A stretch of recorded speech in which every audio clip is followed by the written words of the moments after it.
whoever you are, wherever you are, hope you are blessed and doing safe. Ladies and gentlemen, greetings, family. Of course, I'm tuning in. You see me without the glasses off today, but if you're looking for some opportunities, particular advertisement opportunities, then look no further at the link at the bottom to my email address. You can hit me up for advertisement opportunities. We are supporting and promoting your businesses here on this channel. You can also, if you would like to donate and subscribe to our Patreon, a link is at the bottom as well. So you have multiple ways in which you can advertise with the platform by emailing me when we go on through our live stream. You also have access to premium content, those that want to see premium content that you will not find here on YouTube or Facebook or Twitter, as I am suspended probably by now. You guys can check out the Patreon at link at the bottom. But advertisement opportunities, definitely email me, gavin.grich1@gmail.com for rates. And for the Patreon, it is the same as the YouTube channel. It is channel gboot2786. All right, I'll holla. Peace. I'm attorney Gavin Richard. I grew up here in New Orleans, so I know how important family, friends, and community are to us. And helping others has been a lifelong passion of mine. If you've been injured in an accident, you may be out of work and faced with large medical bills. You'll need someone to fight the insurance companies so that you can get on with your life. Give me a call at 504-799-2288, and I'll be with you all the way. The law offices of Gavin M. Richard, going the distance so that justice may be served.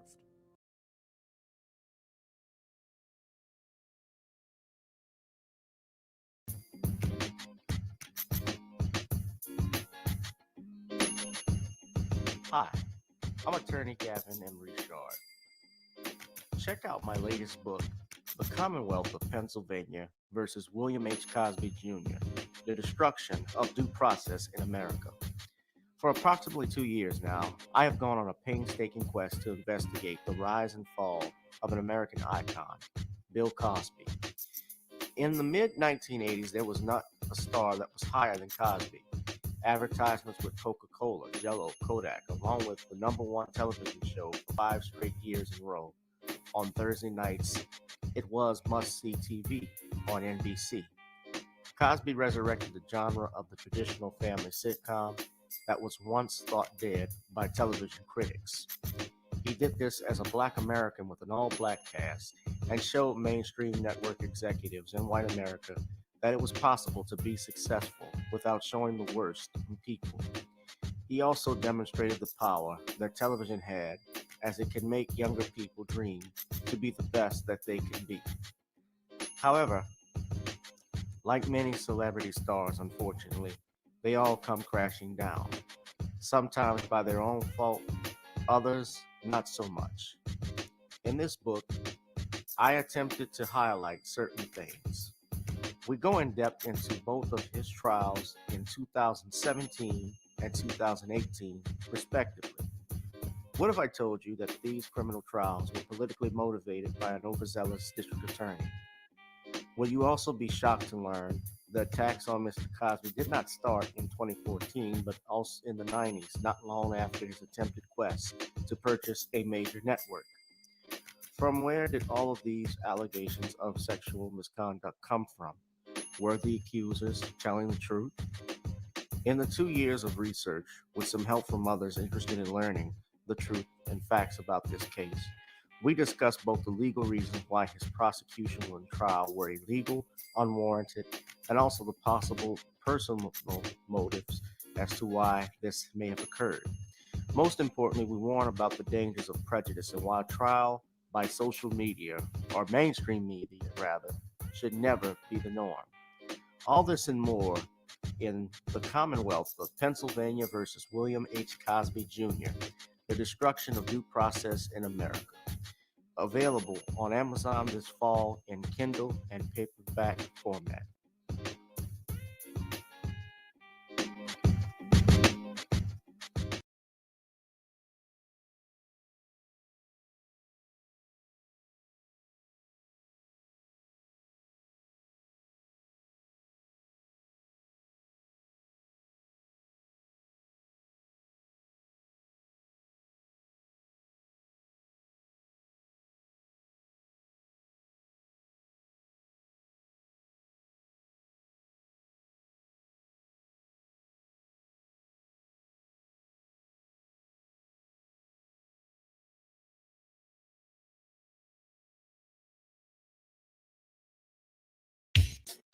Girl, come on.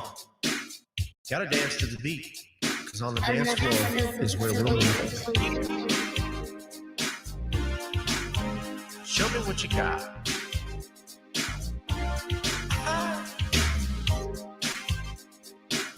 Gotta feel the groove. Feel the groove, get on the floor. Get on the... Right now the party's wasted. There's nothing much to do. But once the groove gets started, tell me, what do you have to lose? Just look into my eyes, girl, as we glide across the room. And what to my surprise now, the beat takes hold of you. Now if you're feeling like I'm feeling, so come on baby, let's start dealing. Time to get this party started. Ain't no time for the broken hearted. When the rhythm takes hold of you, there's only one thing left to do. Cause the beat is really moving. Time to feel your body moving. Gotta get on up and move your body. Cause when the beat is really grooving, it's time to feel your body moving. Gotta get on up and shake something. Feel the groove, get on the floor. Get on the... Tell the DJ play the whispers. Rock steady in the mood. Put on earth, wind, and fire. Tonight we're gonna groove. Show me how you do the four corners. Electric slide or two. Hit the bus stop or do the bunny hop, baby. It's really up to you. Now if you're feeling like I'm feeling, so come on baby, let's start dealing. Time to get this party started. Ain't no time for the broken hearted. When the rhythm takes hold of you, there's only one thing left to do. Cause the beat is really moving. Time to get your body moving. Gotta get on up and move your body. Cause when the beat is really grooving, it's time to feel your body moving. Gotta get on up and shake something. Feel the groove, get on the floor. Get on the... Now 2020 hasn't been the best year of all times. We've been dealing with death, the pandemic, racism, bad policing, and all the bad rhymes. But like Uncle Snoop once said, if you're breathing, you're achieving. So if you're ready, I need you all to get on up. Are you ready? 1 and 2 and 3 and 4. Get your butt on the dance floor. 5 and 6 and 7, 8. This jam we appreciate. We're gonna slide and step on the beat. On the dance floor is where we'll meet. Feel the groove, get on the floor. Get on up and move your body. Cause when the beat is really grooving, it's time to feel your body moving. Gotta get on up and shake something. Feel the groove, get on the floor. Get on up, baby. Yeah, gotta get on up. Come on, baby, gotta get on up, baby. Feel the groove, get on the floor. Get on up. Feel the groove, get on the floor. Gotta get on up. What's up, everybody? Welcome to another edition of Gavin Richard Presents here on our channel, GBoot2786. Whoever you are, wherever you are, I hope you're blessed and doing safe. If you're watching via Twitter, Periscope, GavinRich2786. If you're watching on our backup channel, Gavin Richard, and on Facebook, I welcome you all. We're going to bring in our guest in a little bit. We're going to be discussing the following topics from the Amir Locke shooting. Biden administration denies giving out crack pipes in this HHS grant or in his HHS grant. Dave Chappelle threatens to pull money from an investment due to new affordable housing. And what's with all the black celebrities that are supporting Joe Rogan? So let us bring in our brother and friend, Mr. Shawn James, the author of The Man Crisis. Good evening, Shawn. How are you doing, my brother? Shawn, I think your mic is muted. Oh, your mic is not connected.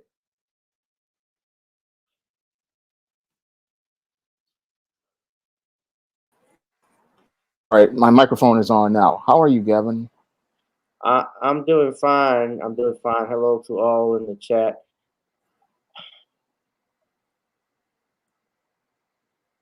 Okay, I'm gonna address this since you're here, ma'am. If you're watching enslaved Negro Jews, you and I have already spoken, and I gave you the information that you needed to go to. So please don't bring this here.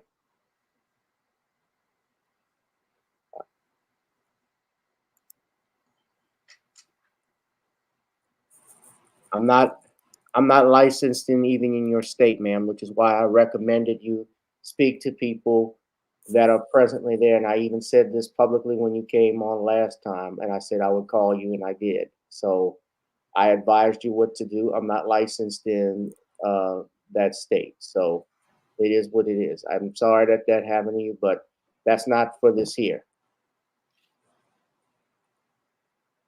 So if you don't have anything to say about the topics, please keep it to yourself. All right. What's up, Danielle? What's up, One Who Cares? Shawn, you want to do a plug-in? All right, well, the SJS Direct 2021 books are now available on Amazon.com, and you can pick up all of those titles, such as John Haynes Taking Care of Business, ISIS Revenge of the Cyber Goddess, and E-Steam Cancellation and Stop Simping in Cyberspace in paperback and Kindle format. You can also find those books on Smashwords, the iBook store, and Google Play. And I'm getting ready to launch the 2022 catalog. And the first book in the 2022 catalog will be ISIS Legacy, and it's up and available for pre-order on Kindle right now. So if you want to pick up a copy of ISIS Legacy, you can pre-order it on Kindle and check out this story where the goddess next door reveals all of her sorority secrets. All right, that sounds great, Shawn. So why don't we get into the main topic of tonight, which is the Biden administration denies wanting to give out crack pipes in its HHS grant. Now, earlier this week, news had broken that there was a new grant that was approved by the Biden administration, uh, about $30 million, that in order to help with this opioid epidemic and this drug crisis that we have in the United States, the Biden administration was they were going to use $30 million of which to issue out these kits. Now, as we go to a report from the USA Today, they describe what was inside these kits. Now, the Biden administration is doling out $30 million worth of grant money to communities across the country to confront the overdose epidemic, which has been exacerbated by the COVID pandemic. That funding, which was announced and open for applications in December, is meant to increase access to harm reduction services, preventing overdose deaths and minimizing health risks associated with drug use. However, the plan has been met with controversy with what they call conservative outlets, but it wasn't just conservative outlets that were saying this, that criticized the quote, distribution of safe smoking kit supplies, which they claim was tantamount to handing out crack pipes to the public. They were never a part of the kit. It was inaccurate reporting, according to White House Press Secretary Jen Psaki in a briefing on Wednesday. We don't support federal funding, indirect or direct, for pipes. So they're claiming what's in these kits is a safe smoking kit may contain alcohol swabs, lip balm, and other materials to promote hygiene and reduce the transmission of diseases like HIV and hepatitis. The kit is part of the harm reduction grant program offered by the Substance Abuse and Mental Health Services Administration. The program's purpose is to help Americans struggling with substance abuse avoid overdose death. No federal funding will be used directly or through subsequent reimbursement of grantees to put pipes in safe smoking kits, according to HHS Secretary Xavier Becerra and Office of the National Drug Control Policy Director Dr. Rao Gupta in a joint statement on USA Today. Uh, of course, a lot of people, there are some people who still don't buy it. And of course, the memes have been up talking about this and so forth. Okay.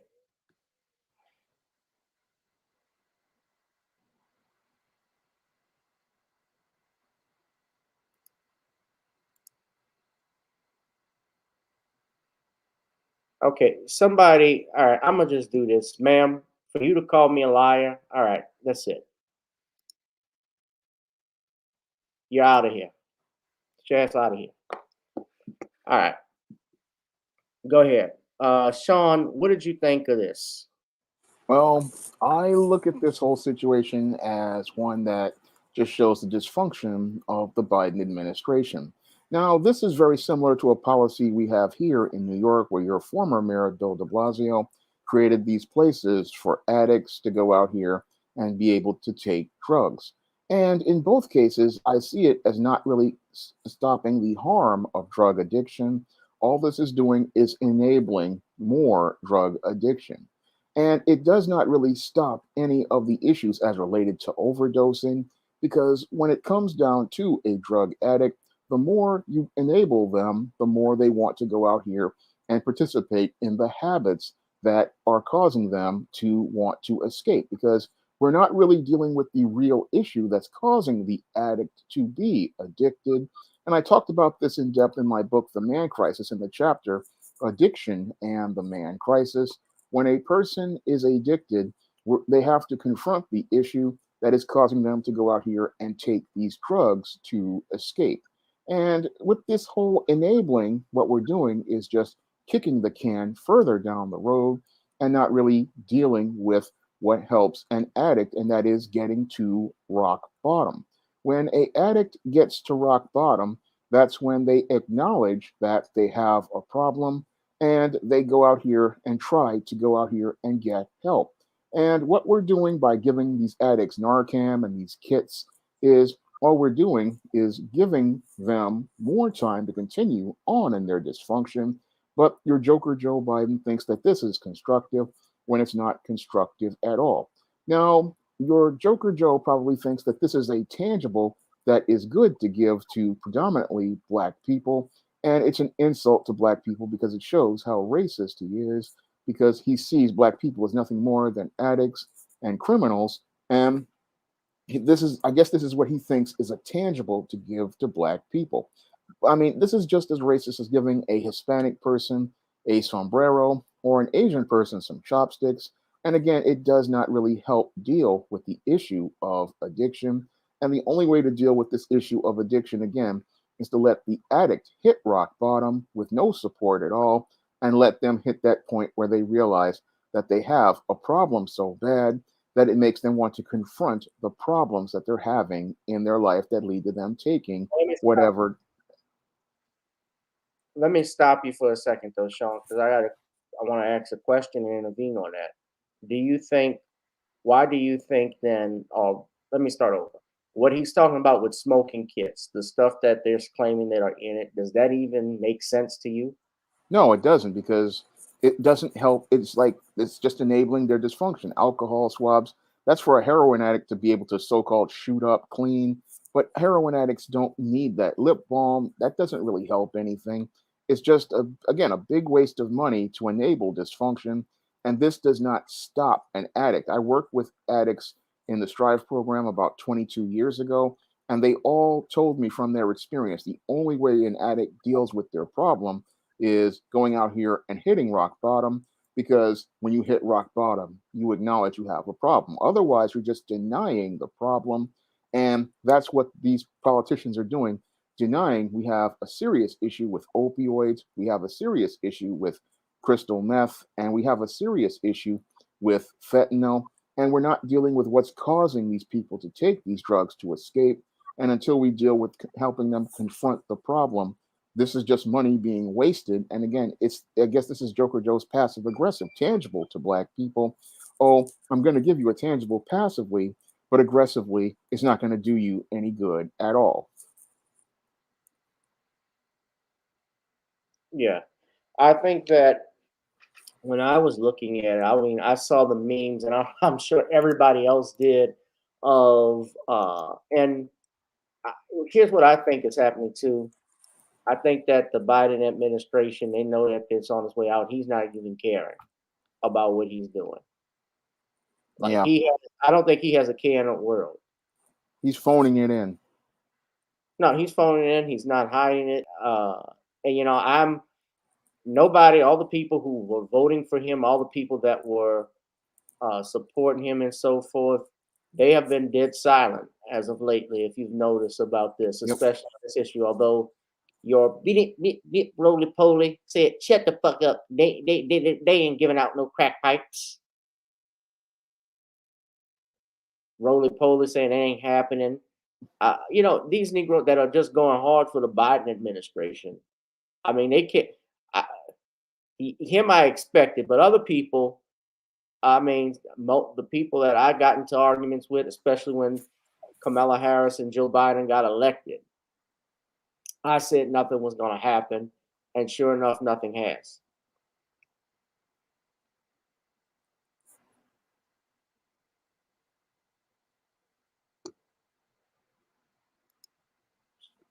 Yeah, Shawn. Yeah, I'm here. Yeah, you can speak.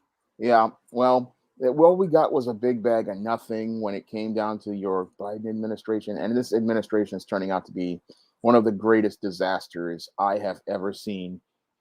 Growing up, experiencing multiple presidents, and this whole program right here is just an embarrassment when you really think about it. And when I look at this administration as a whole with all of its policies, it's one of the worst I have ever experienced in my life. And I grew up with Jimmy Carter as a little kid, and that was one of the worst I've ever seen. But this one surpasses Jimmy Carter, and I dare to say it again, even surpasses Herbert Hoover. Yeah. Statistically, I believe Andrew Johnson was the worst president. He's listed as one of the worst presidents of all time. He only served 4 years, and he came in after Abraham Lincoln. And the stuff he did, we're talking about racism. Yeah, This man fought he fought against the 14th Amendment. He fought against the 15th. Well, he was out of office by the time the 15th Amendment was coming in, but the 14th Amendment that would have given black citizenship and rights as every other American, he fought dead against. The only thing he's known for is okaying the purchase of Alaska. That's about the only thing worth about his presidency. But other than that, he's statistically listed as the worst. But yeah, this Biden administration, I think he's going to surpass Andrew Johnson. He's just that bad. He's going to surpass Donald Trump. This is like we have 3 or 4 in a row, 4 failures in a row. It's like, yeah, we don't have the leadership, we don't have the direction, and America really needs a good, strong leader to set a direction for the country. And Joker Joe just ain't the man to do it. He has no vision, he has no idea where he wants to go, and he's just stuck in neutral, and he can't get out of neutral because he keeps getting in his own way. Yeah. He's his own worst enemy. I'll just say that. So you think that the Biden administration was just testing the waters, and when people pushed back, they said this, or do you think? I mean, like we said again, the smoking kids thing doesn't even make any sense. Like, why would you put these items? Why would you even put these items in a smoking kit? But then you look at it; these items don't seem like this would even help a drug addict anyway. It's just a way to spend federal money, because this is like what they do is grant money hustles. And when you've been a politician for a long time, all you're thinking about is getting deals for your friends, deals for your cronies, and you're just thinking about making some money for them. And the whole thing is he's forgotten all about the people, because he's so detached from the people. He doesn't understand even what the people need or what the people want. And that's been the hallmark of these leftists and the left party, is that they're completely detached from the people, and they're living in their own world. And they think that they're doing things just to help out their corporate friends and their cronies. And they've forgotten all about the people who voted for them and they're supposed to represent. Yeah, and I'm looking at this too. They said on the Daily Mail that this was a spokesperson for HHS that said it included in these kits could be pipes for users to smoke substances like crack cocaine and crystal meth. So, who was the spokesperson? And if they were lying, were they dealt with by the Biden administration? That's a good, that's a question I'd like to have an answer to, and it just shows me Yeah. again no leadership because you're supposed to know where all your people are, and you're supposed to know what all your people are doing. I mean, as a boss myself of SJS Direct, I have to know where everything is and everything is going because I have to set a direction. And he's just saying, "Oh, somebody said this." Well, did you authorize that person to say this? In any organization, you're supposed to have people that you authorize to go out here and say things, and they're supposed to say what you want them to say, not be going out here and being loose cannons. So when I look at this whole Biden presidency, people talk about Donald Trump being dysfunctional, but at least Donald Trump had control over his people and had control over his message, and people were not going out here being loose cannons. This one, people are just doing whatever they want, and that's a hallmark of bad leadership I've seen in organizations that I've been in and my and family members have told me about, and it's a sign that the leadership at the top really is completely lost at that point.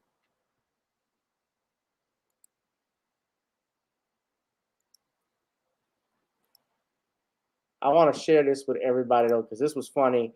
Put that copyright disclaimer up for me, y'all. But this is a group of Republicans. Now, this is the Hill, and of course, yeah, the Hill is what you call a conservative uh, news outlet. But I thought this was funny that they had this up here because they have these GOP senators that are talking about this this HHS derivative, and just listen to this. We got two words for America today: crack pipes. Crack pipes, not crack pots. Did any of us ever think, sitting in our senior year in high school at our government class, that we'd be part of a nation where its government gives crack pipes out as a tool to, in just a permissive society? I don't think any of us would have ever thought that our socialistic government would do something like that. As I finished up some town halls this past weekend, 15 town halls, I can tell you I've never seen Americans so upset. I've never seen so much fervor. I thought Joe Biden had bottomed out at the end of last year, but I'm telling you, he's still searching for the bottom of his popularity right now. As I listen to my folks at these town halls, I want you to listen to what they're telling me. This is what Americans see. Americans see 2 million people, maybe 6 million people cross their border illegally last year. And they see this administration reward them with an all expenses paid vacation trip to any American city of their choosing. America sees riots and vandalism, and this administration applauds them. America sees looting and shoplifting, and this administration says don't prosecute. This America saw over 5 tons of fentanyl cross our border last year. Just imagine 5 big semi-trucks loaded with a ton of fentanyl. And I remind people, 1 teaspoon of that fentanyl could kill thousands of people. And like my dad, the police officer, said, crime and drug abuse go hand in hand. It's like peanut butter and jelly. The more drug crimes you have, the more crime we're going to have as well. And then finally, America sees our law enforcement officers being told to turn their back on violent crimes and not pursue. America sees the White House and their party turn their back on their law enforcement officers. America sees weak-kneed judges and attorneys, prosecuting attorneys. And then back to our crack pipes. What they're seeing, what Americans are seeing, is insane policy. It's demented policy. It's unthinkable. It's unconscionable. Our president could change all of this if he had the will. Johnson? Our crack pipes. Good. Thanks, Jen. HHS just put out a statement clarifying around some reports that crack pipes are not going to be part of the safe smoking kits that are funded by the administration. But can you clarify for us, were they never a part of the kit, or were they removed in response to this reporting and this pushback? They were never part of the kit. It was inaccurate reporting, and we wanted to put out information to make that clear. What is in the safe smoking kit? A safe smoking kit may contain alcohol swabs, lip balm, other materials to promote hygiene and reduce the transmission of diseases like HIV and hepatitis. I would note that what we're really talking about here is steps that we're taking as a federal government to address the opioid epidemic, which is killing tens of thousands, if not more, Americans every single day, week, month of the year.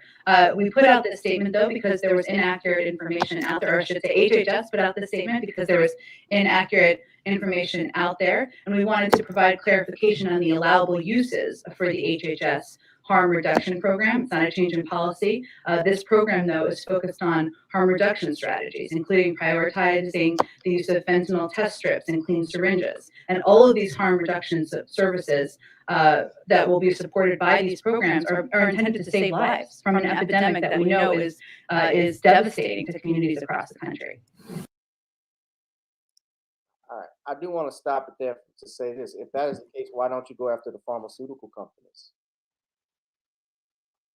Where people are, I mean, doesn't that make sense?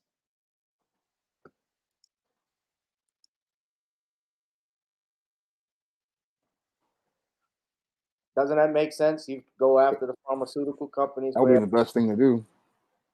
Yeah, I mean, just getting kits. I mean, look, you could use that $30 million to help the homeless crisis in this country.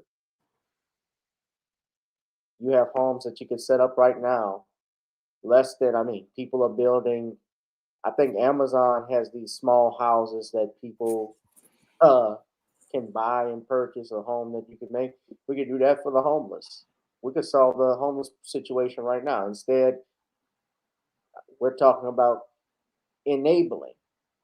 Now, I get what they're saying. Yeah, they said it was never part of it, but the question again still doesn't answer. Why did the spokesperson make this remark?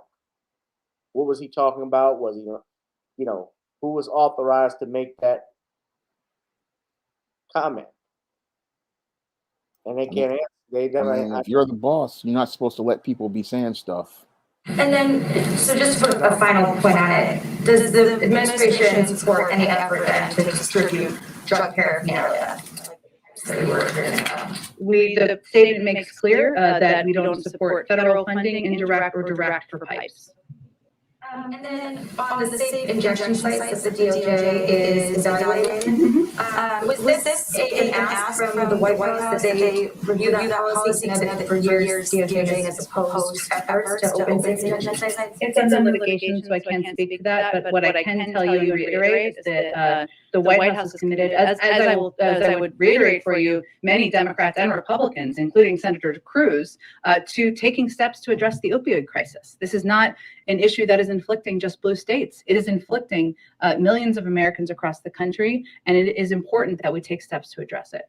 Just final wrap of those two items. What would you say to critics who are concerned that the Biden administration is somehow encouraging illegal drug use? I think that it's important to step back and remember, just to put a little more of a fine point on it, that we're losing an American life every 5 minutes to overdose. We don't have time for political games. The president's focused on saving lives and harm reduction programs. That's exactly what we're talking about here. They work in red states and they work in blue states. We know they save lives. They help connect people to treatment and recovery. And they were endorsed this week by a bipartisan commission co-chaired by Senator Tom Cotton that examines steps we must take to address the devastating toll of opioids. They meant white people. Okay, I had to stop it. So but here's the thing, they just contradicted themselves with these safe injection sites. That's still kind of enabling, isn't it? It definitely is. And I find it interesting that it still is. Go ahead. I'm sorry, Shawn. I find it interesting they want to create safe injection sites and give out kits when white people are addicted to drugs. But when the war on drugs was going on in the 80s and the users were predominantly black, all they had was prison for us. Yeah, most definitely. Hit that like, share, and subscribe button, ladies and gentlemen. If you want to subscribe to our Patreon, that's the channel, the link at the bottom. If you like to advertise, it's right there as well. What are you laughing at, Shawn? You see something? No, I was looking at a picture, that's all. Oh, okay. All right. Yeah, most definitely. So I want to move on to the next topic, and that is this Amir Locke shooting. Now, I misspelled the brother's name wrong. Excuse me. It's Locke. Mr. Locke was, of course, killed a few weeks ago, about a week ago, when officers who had a no-knock warrant entered into his home. Mr. Locke was asleep at 6 a.m. in the morning. He didn't know, obviously, just the reaction. He was sleeping next to his gun on his couch. He grabs his gun, ready to defend himself, and he was shot and killed by police officers. Of course, now it's been reported that the family has retained attorney Ben Crump. I know how y'all feel about Crump with this, and this is out in Minneapolis. There are calls for the police chief to resign. There are calls for the mayor to resign. There have been nonstop protests. And what's interesting, Shawn, and this was reported last week, that it was likely that this judge, and I talked about this on Tuesday, Judge Peter Cahill, who was the presiding judge over the Derek Chauvin trial, was the one who signed the warrant. And the reason why they say that is because he was the signing judge at that time. So this was the body camera footage that was released. And Shawn, I know you've done a video on it. I do want to warn people. The mayor of Minneapolis today imposed a moratorium on no-knock warrants after police executing one of those warrants shot and killed a 22-year-old man. They say was armed. Police video just released, and a warning, it is disturbing. Here's Miguel Almaguer. In under 10 seconds, a Minneapolis quietly unlocks an apartment door. Storms inside with a no-knock warrant, picking a couch where a man lying under a blanket with a gun is quickly shot and killed. During the chaos, it's unclear if 22-year-old Amir Locke, who was not named on the search warrant and appears to have no criminal history, was ever aware it was police who were storming into the apartment before 7 a.m. Wednesday. These events happen very rapidly, and as there's a gun emerging in your direction, you're forced to make a split-second decision about when it's a threat. With at least 3 shots fired by police, who also released this screen grab showing a gun, Locke's family compares the no-knock warrant to the botched Kentucky police raid that left Breonna Taylor dead. And this from the same police department still under scrutiny for George Floyd's murder. He was executed by the MPD, and I want the police officer that murdered my son to be prosecuted and fired. Though authorities promise a transparent investigation, community activists who work with police and were at their press conference fear that will never come. This is what I would call the anatomy of a cover-up. This is unacceptable. Tonight, another death on video at the hands of police. Miguel Almaguer, NBC News. Now streaming, The Pack is back in an all-new movie event, only on Disney. So, Shawn, I know you had a video that you uploaded on the Amir Locke situation. I've gone over this thing. Apparently, and there are even calls for the mayor, Mayor Fry, to step down. You know, he's put this moratorium on no-knock warrants. I don't think that that's going to stop what's happening. And from a legal perspective, look, I already know, and I've talked about this, what may likely and likely occur unless they show somehow or another that the warrant was, trying to find the right words, if it was fraudulent in some way, but then there's also something called good faith. I just know ways that they're going to find a way to get around this, in my expert opinion. But nonetheless, I was disturbed at what happened. And the thing is this, too. If you noticed in the body camera footage, they did this in the wee hours of the morning. Same thing with Breonna Taylor. They did this at 12 o'clock at night. People are sleeping. You come at someone's house 6 o'clock in the morning. I believe this was on a weekend. Yeah. if I'm not mistaken. So people are still asleep, they're staying in bed. If they hit somebody in the house, in their house, they have a right to defend themselves. If they didn't announce themselves as police, and obviously he was asleep at that time. Uh, but I know the whole thing. I feared for my life. We've seen this. It's sad that we're becoming almost desensitized to this, Shawn. That's the scary part about this whole situation. I mean, what happened to Amir Locke, as I see it, basically was terrorism because these no-knock raids are basically used to terrorize black people. Now, this was something that used to be used during the war on drugs, and it was not very effective at catching many drug suspects That was in because, Los Angeles too. Daryl, yeah, the police chief out there. yeah, but it wasn't very effective at stopping the flow of illegal drugs back in the 80s. And it's very ineffective at stopping criminals. It was really a message to terrorize black people, let them know to be afraid of the police. And it's always been a disaster of an approach to crime fighting. Now, I find it interesting they were able to find the so-called suspect after they took Amir Locke's life by using traditional police methods. So that shows me that we really don't need this no-knock approach anymore, and it's not really, again, effective at stopping any crime.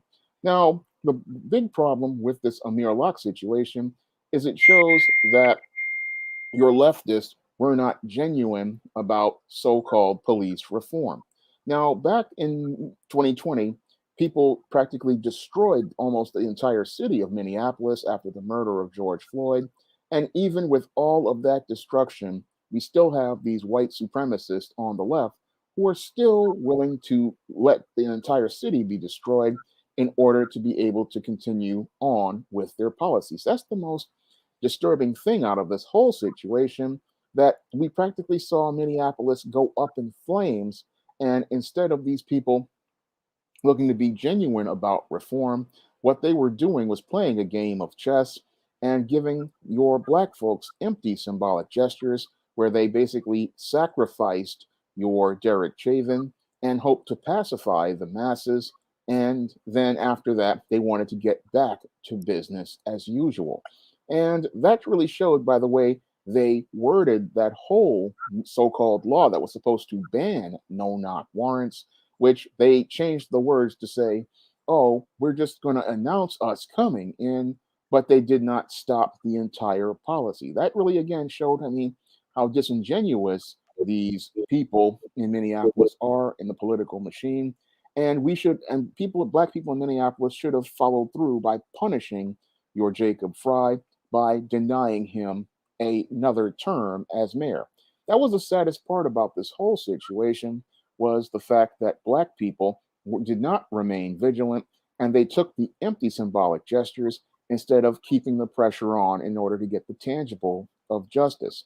No, the tangible of justice wasn't just getting Derek Chauvin convicted. No, that was just the start of things. If you want real change, you have to keep the pressure on and you have to hold people accountable. Your Jacob Fry should have been kicked out of office as a way to further send a message, the same way people sent the message to Terry McAuliffe and those leftists in Virginia. And we should be putting the fear of God in these people as related to going out here and messing with black people.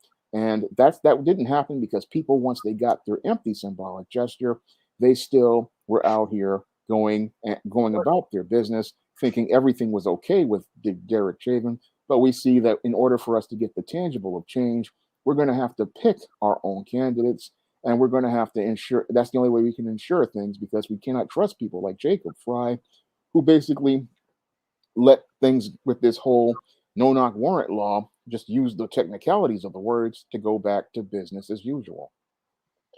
And this chief, Daryl Gates, it was chief.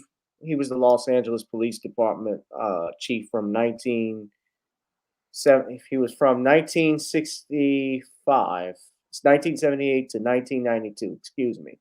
So for nearly 20 years, roughly over 14 years as the chief of the Los Angeles Police Department, this man used what they call paramilitary tactics to disproportionately affect Black and Latino Angelenos far more often than white counterparts. And in fact, he retired right after the riots during in 1992, and much of the blame was attributed to him. According to one study, it says here scandalous racist violence marked the LAPD under Gates' tempestuous leadership.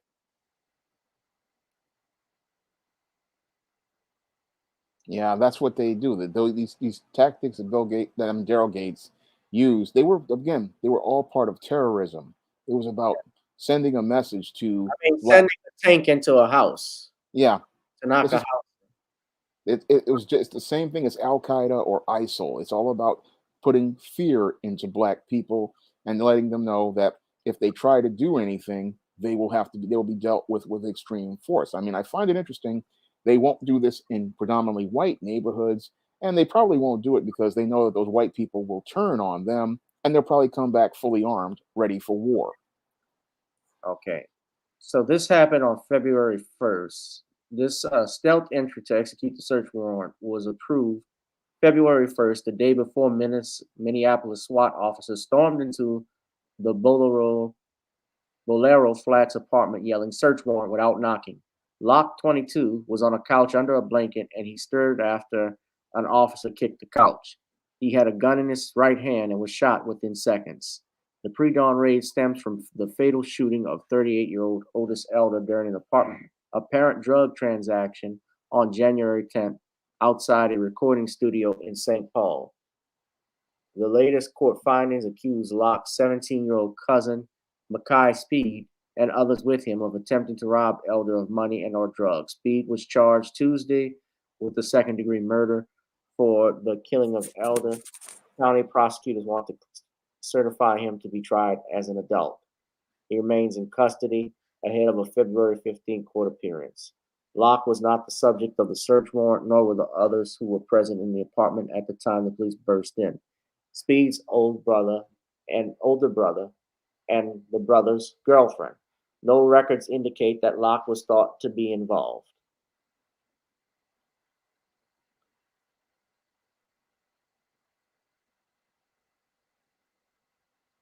So it is confirmed here that Cahill did sign this warrant, and he said that and it stated that an unannounced entry was necessary to prevent the loss, destruction, or removal of the objects of said search, or to protect the safety of the searches or the public, meaning protect the officers. Yeah.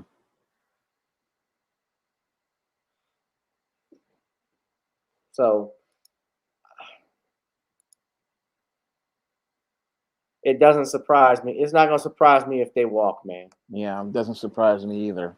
But this just shows why we have to go out here and remain vigilant. Right. Let's point this out, Shawn. What party is the leading political party in these states? Democrat. Yes, Democrats. Remember when just last year you had elections taking place in Minneapolis, Minnesota throughout the country, and there was a move to defund the police. It was actually on the ballot. Those people said, no, we're not going to defund the police. My understanding, it was by a small margin. Now, I'm a realist. I know for a fact that you cannot have a society without law and order. I understand that. But do police officers need tanks? No, they don't. Maybe in some situations, but in the rarest of circumstances, but a situation like this, I'm really sorry that this man was killed. Obviously, he was if his cousin was up to no good, he was obviously a casualty of that wrongdoing, but he did nothing wrong. And honestly, if I sleep with a gun next to me, my bedside, if I heard someone coming into my house unannounced, I would certainly have my pistol ready. My shit is locked and loaded. Because we got people like right now in New Orleans, we got an issue with crime. I just saw on the news, we got kids that were out there blocking the interstate not blocking the streets, out near Lee Circle doing donuts. And when people were blowing, trying to get them to stop, apparently they were threatening them with guns. Things have gotten wild out here. Our police chief is mushmouth. He hasn't done anything. Our mayor does nothing. I mean, our city council does nothing. It's like you on your own. Got a bunch of soft people running stuff. It is what it is. Yeah, this police chief he's been a failure. They're more talk than action. Right, but she got reelected because she's TD. She told them all, phase 2, that's all they care about, bro. It's a popularity contest.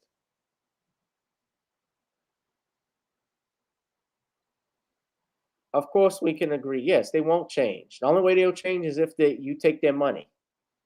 Pull the money from them, that's when you'll see a change. You'll notice that. Right. They credit him, Lamiko, with creating the SWAT.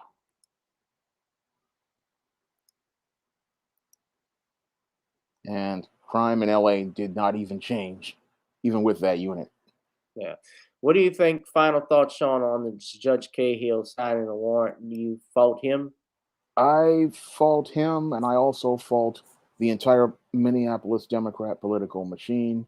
It just showed me that they were not acting in good faith when these riots were going on, and it shows me that they were not really serious about change, and they just wanted to just pacify the people with empty symbolic gestures before they went back to business as usual. So I definitely fault this judge because they rubber stamp these warrants, and again, these warrants are not about catching criminals, because there are more effective techniques that can be used.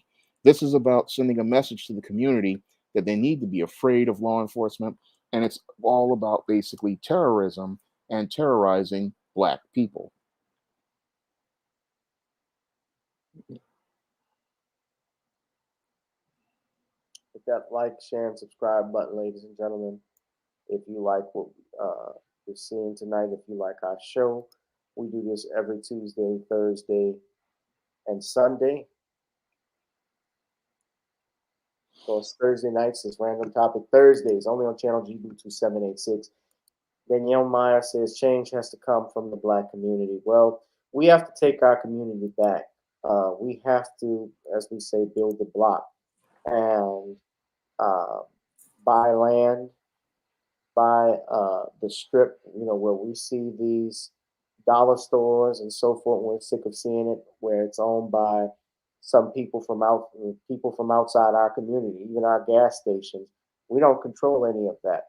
We ought to look, like I've always talked about, look at how much it would cost to start your own business. It's not much depending on what you want, but what if every Black person can start their own business, a small business, and they all own the strip of land where that business is, and everybody supports each other? It doesn't take much to be a notary public. Have your own notary public office there that can notarize the business documents. Have your own restaurant there. Have your own shopping mall right there. Your own drugstore, stuff like that. That's what Nipsey Hussle was trying to do out in LA.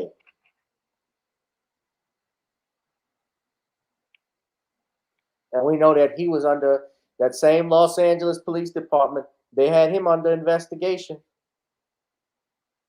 You know that, Shawn? Yeah. Anybody trying to empower Black people, they're going to have under investigation because they don't want. I'm sorry. They don't want to see Black people trying to do anything to improve themselves. Nothing positive, and that's what they got with. That's what happened with Bill Cosby. He wants to buy NBC, and we got to call these assholes out because I'm still planning to do my review, and my book on Bill Cosby, ladies and gentlemen, will be released sooner than later. The final draft touches are being placed on it starting this week. This week we will have that soon, where you all can buy that book. So that's why you got to go to the Facebook page and hit that @ Commonwealth Cos to get latest updates. But with him trying to buy NBC, Shawn, and I want to point this out. I told Shawn I had a treat for everybody. Yeah, same thing with Michael Jackson when Michael bought the Beatles and the Sony ATV. It's actually called the ATV catalog because it wasn't just the Beatles that were in there, but they were part of that. He also tried to acquire Marvel Comics and Universal Studios. Now, he tried Marvel Comics in the 90s and he tried Universal Studios in the 2000s. Now, you just think of that. If Michael Jackson owns both the Beatles catalog, Marvel Comics, and Universal Studios, so that means the rights to the Incredible Hulk, the X-Men, Wolverine, Black Widow, the Avengers. You also talk about owning Jaws, E.T., Psycho, and Alfred Hitchcock's movies, Harry and the Hendersons, Back to the Future. All of that's part of Universal. If Michael Jackson had owned any of that, all of those, if he had owned just one of those, along with the Beatles, he would be a trillionaire. And they'd be in better hands and under his management than who has it right now. Yes, I am aware about Snoop Dogg. He does have a sexual assault allegation on him right after he purchases Death Row Records. I don't think that, and Snoop actually just flat out called it out. He called it out. He said it was a money grab. I'm with Snoop on that. Yeah, they're out to just. Whenever you start talking about getting economic power, that's when they want to get you out. Now, when Snoop was all about weed and big butt women, everything was fine. But now, when he wants to acquiring Death Row Records, acquiring that catalog, and I don't know if he owns the publishing or anything. He just says he owns Death Row Records, whether it's the name, which I would doubt, but even the catalog, if it's just his catalog, I'm not sure exactly what it is, but he owns that now, according to the reports. He bought Death Row from MNRK Music Group, trying to revive the label. Yep. And now he's facing a sexual assault allegation right before he's supposed to perform at the Super Bowl 56 halftime show. That's not a coincidence. Nope.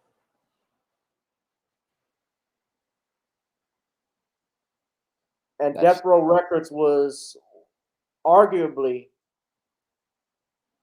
the most successful hip-hop label in the 90s.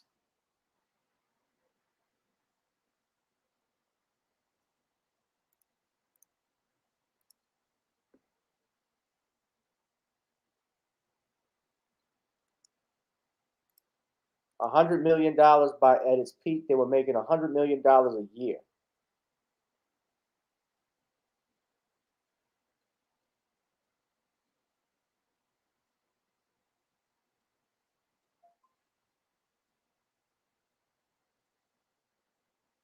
So yeah,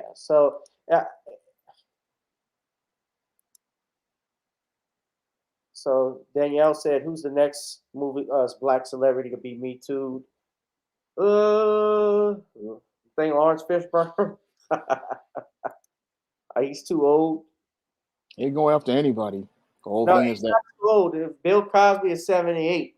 I mean, Yep. it was 78 when it started. So he's 84, still fighting this shit, man. Everybody gonna get it. Hell, they'll go after you when you're dead. Look at Don Cornelius. they just want to destroy legacies. Right. It's about destroying a legacy. Exactly. It's about getting money, and getting money is by destroying the legacy. Hit that like, share, and subscribe button, ladies and gentlemen. Support our brother Shawn James. You can go to this link to get his books. We're gonna move on to a couple other topics. I wanted to ask you this. Talk about this. Dave Chappelle is threatening to pull his money from an investment due to new affordable housing. Now, what's going on is that out in Dave's hometown in Ohio, Dave was speaking out. This is Yellow Springs, Ohio.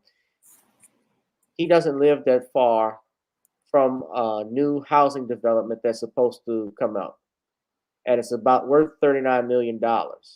Now, Dave Chappelle has made plans to build a new comedy club as well as a firehouse eatery next to it. So this is his design and plan, this complex. And if this housing plan goes forward, he's going to move his money out.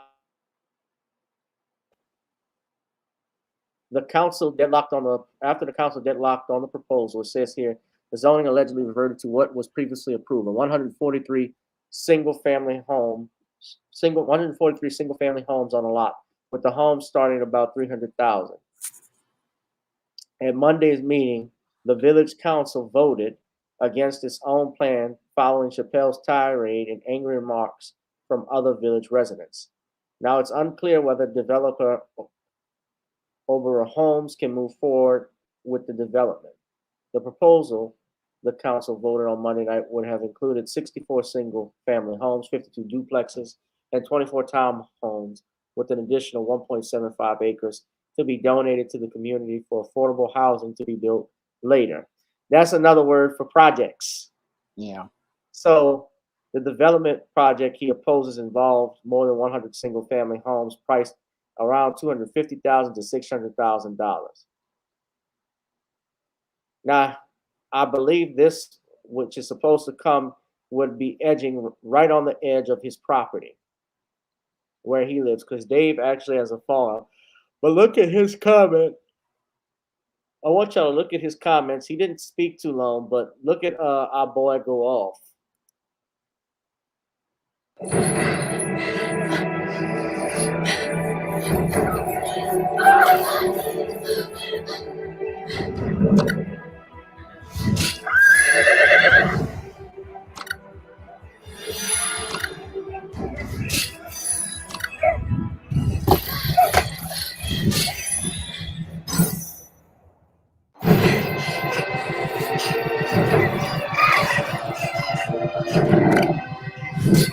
I didn't mean for that ad to play.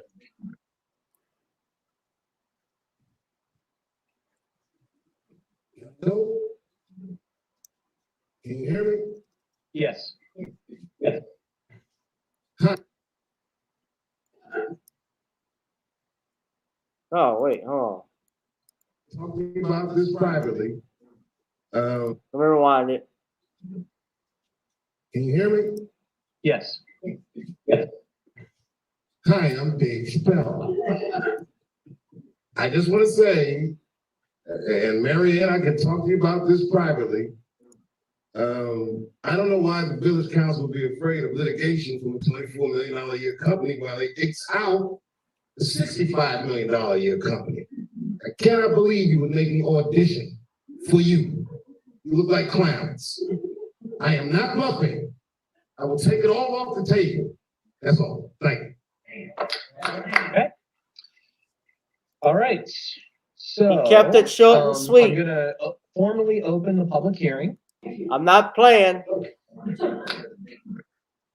I'm gonna keep it off the take it off the table.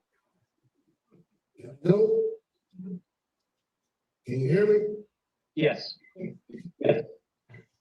Hi, I'm Dave Chappelle. I just want to say, and Marianne, I can talk to you about this privately. I don't know why the village council would be afraid of litigation from a $24 million a year company while they X out the $65 million a year company. I cannot believe you would make me audition for you. You look like clowns. I am not bluffing. I will take it all off the table. That's all. Thank you.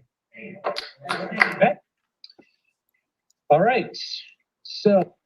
Yeah, so this is the Birch Creek development plan that they've proposed. Chappelle is worth an estimated $50 million, and he lives on the outskirts of Yellow Springs on a 39-acre farm in a three-bedroom home, which he bought for $690,000 in 2015. The new development could potentially reach the border of Chappelle's property, according to zoning plans. So this is Dave's house here. This is the farm that he lives out at. So, Shawn, I don't know if you, I want to know if you got some thoughts on this thing, but it seems like they're trying to pull the wool over people's eyes out there with this company. And Dave has a project that he wanted to do, it looks like, and now they're coming up with this crap. Yeah, well, it looks like to me that they were trying to sneak in the single moms and the Section 8 housing to bring down the value of the properties and destroy the quality of life in that neighborhood. So basically, your Dave Chappelle was looking to invest in some property and build up his wealth. And what happened here was he found out that they were trying to slip in this Section 8 housing, and that's why he wanted to pull out of the deal. Now, on the surface, it would look like your Dave Chappelle is saying, not in my backyard, but as somebody who has grown up and lived in this type of housing units, well, as a kid and growing up as an adult, I can tell you that it brings down the quality of life of the neighborhood because the people that they bring in bring a lot of chaos and they bring a lot of havoc. And any type of investment that you make, you're going to lose a bunch of money on because the quality of life in the neighborhood won't be good at all. And you'll go from a nice middle class neighborhood to a hood in less than 10 years. So your Dave Chappelle probably came in thinking, oh, I'm going to be able to invest in this property, be able to generate some wealth with my comedy club and other businesses he wanted to start. But when he heard about the affordable housing being shoved in there, he knew that his investment was going to turn into a loss because it was going to mean Bonquisha, Pookie, and Ray Ray would be allowed in the neighborhood, and they were going to bring havoc to the neighborhood. And many of those people, they again, you want to give them a chance as related to things, but when you go out here and give them programs, they just destroy any neighborhood that they're in, and any type of black person sadly is caught in the middle because you want to go out here and generate wealth for your family, but then you're told that you need to reach back, and you do want to reach back, but the whole thing is you just cannot give people something like they do with this government housing because the government housing just destroys the quality of life of a neighborhood. And these low income homes, again, they don't really go and improve a neighborhood. So I understand where Dave is coming from and why he wanted to pull his money out of it because he would just lose at the end of the day. Well, I'm just reading this here. It seems that the comedian, more specifically, what happened, Shawn, is that according to his partner, they say that the project is for outsiders. So I think that that's even worse. That's you got to watch language like that. Basically, he's saying it's for, he calls them interlopers. Yeah, they're gonna just they'll wreck your neighborhood. Yeah. They'll gentrify. Look, I know what happened back in the 90s when Morial was mayor, when New Orleans East actually was valuable. Now it's like, why are you here? Same thing that happens in New York, same thing happens in LA, same thing happens in Chicago, Miami, wherever. Someone does this and it brings the property value down, and then what happens later on, eventually, other groups of people, outsiders, I'll just say, comes into the neighborhood, the prices go up. And you're not gentrify it. Correct. That's what's happening in New Orleans, big time. Big time. We got bicycle lanes. We never had bicycle lanes in the Ninth Ward. We got bicycle lanes out here in New Orleans East. Something that never ever would happen. Not even when the East was nice did we have that.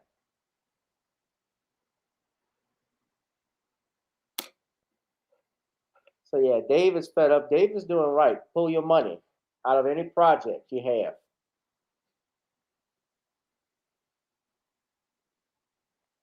And I'm glad he's involved in his community. So he doesn't strike me as somebody with an ego. You know? Shawn? Yeah, I mean, I see him as looking out for his community and trying to preserve his neighborhood and preserve the quality of life there. So that's why I see him pulling out. He's like, this is not going to be able to get me as related to maintaining the quality of life in the neighborhood, because when they bring in these outsiders, they're just going to mess up the neighborhood and mess up everything. And again, we've seen this happen in places like Harlem. And here in Harlem, we have the gentrification, and it's basically it's a ghetto all over again.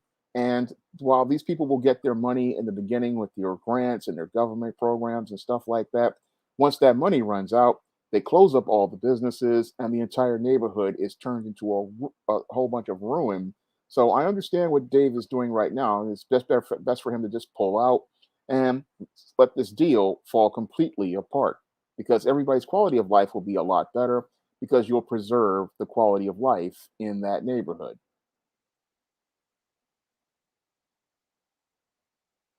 Most definitely. Hit that like, share, and subscribe button, ladies and gentlemen. Yeah, man, it's something else was going on.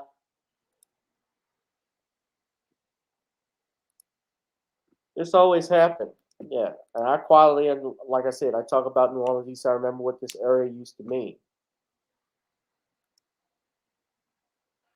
Talking and Grubbing Media says the messed up part is that the good people in the neighborhood that are trying to do right are the ones that suffer the most. Absolutely.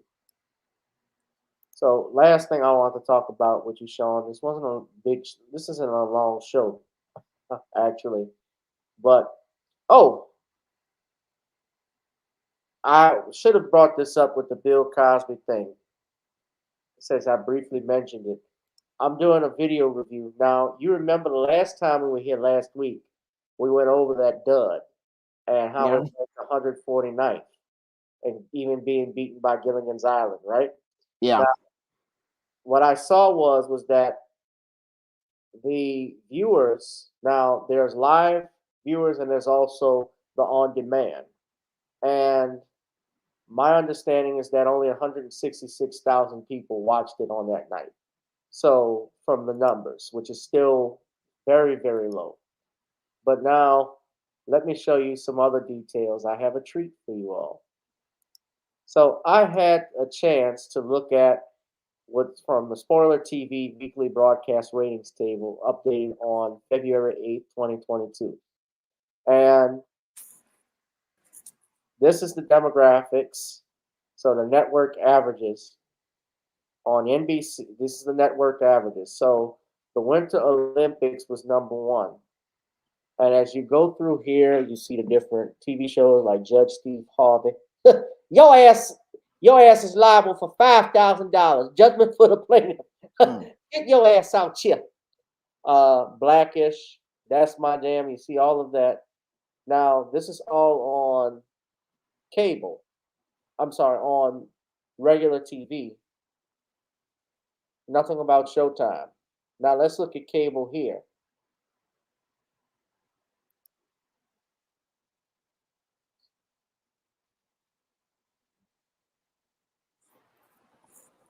Now, from January 31st through February 6th.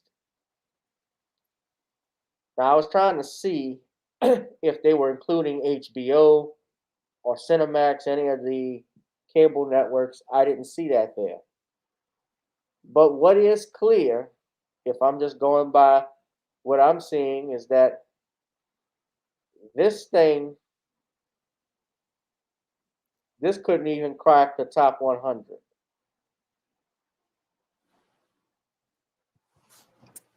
By my reviewing of this information, ladies and gentlemen, it wasn't even a hit. It didn't do anything, even in the second night, because people have been streaming it.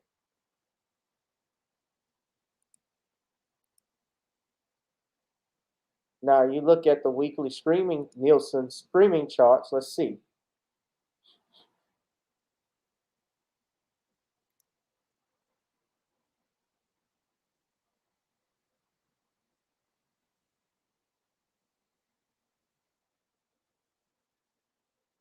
Now this is for Netflix, Disney Plus, and Hulu. That's not there, but Shawn, it's not even on here. Yep, not even a blip on the radar.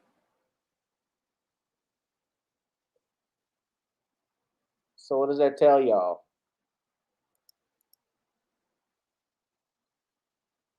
Tells you that this is a complete failure.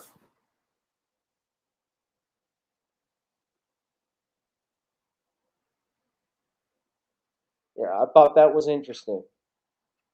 I found it to be quite interesting myself. Yeah, thank you for the shout out, by the way, because I saw you were laughing. You were enjoying that, and you shouted me out since I was the one that brought that in. And yeah, Gilligan's Island.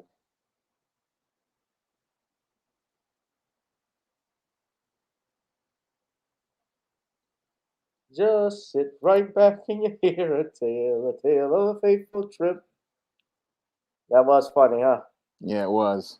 It was hilarious to watch.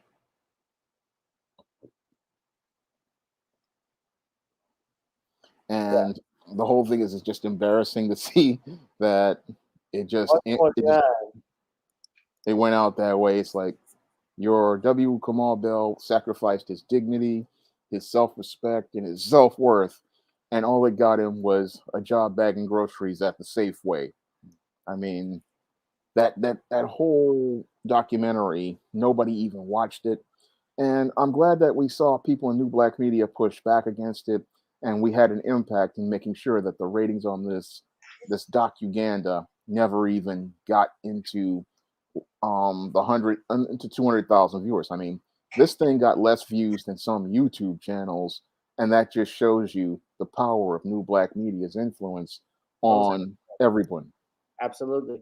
Hit that like, share, and subscribe button, ladies and gentlemen. So the last thing about New Black Media, Shawn, we got to talk about this is I want to know what your opinion is on what happened with Joe Rogan. Of course, you've probably been following him. If not, you know who Joe Rogan is, I'm sure. He's a podcast host, a former comedian, MMA commentator who has made a lot of money for Spotify, has a lot of followers, has a large following. Well, a video compilation was released of him using the word nigger multiple times, even in one segment that I looked at, an old video clip where he's talking about going into a movie theater in a black neighborhood to see the Planet of the Apes and arriving in the Planet of the Apes, referring to blacks. That's what I interpreted his comments to be. And I don't know if you saw that video. I haven't seen it, but I heard a clip of it on Twitter. Yeah. Well, I was gonna play that clip for you if I could briefly, but go ahead, play it, dog. Let the audience hear it. Well, yeah. Well, I will do that, but just to warn just for everybody here, I also want to play a video and talk about some of the black celebrities that have been supporting him. Even I saw a tweet from your Dr. Boyce Watkins that was talking about him, and then Arie, who I thought was supporting him. Somebody's saying that the NFL honors is now honoring Michael Sam. They have Michael Sam. Michael Sam wasn't even good.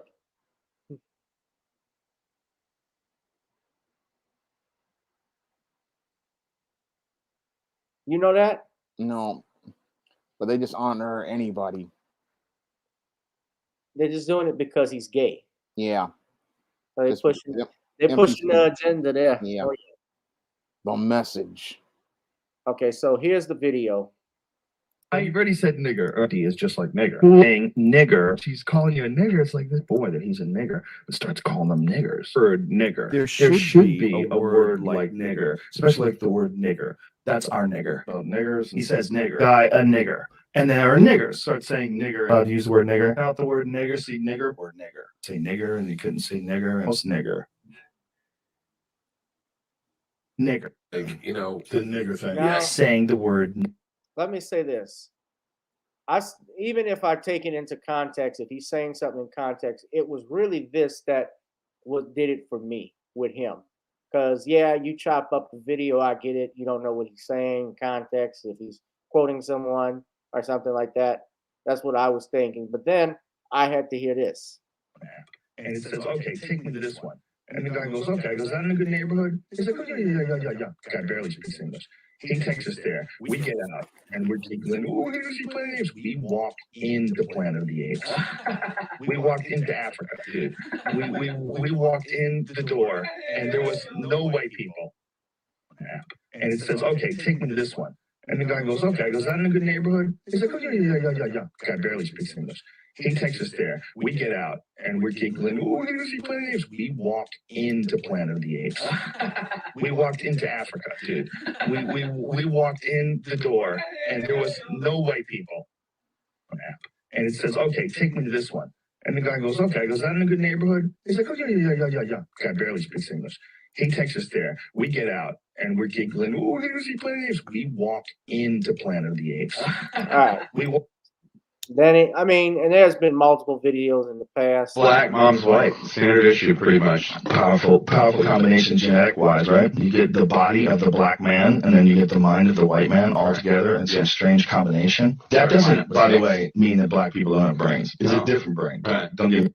What are you? Yeah. Dad's black, mom's white. Standard issue, pretty much. Powerful combination genetic wise, right? You get the body of the black man, and then you get the mind of the white man all together. It's a strange combination. That doesn't, by the way, mean that black people don't have brains. It's a different brain. Right. Don't get me.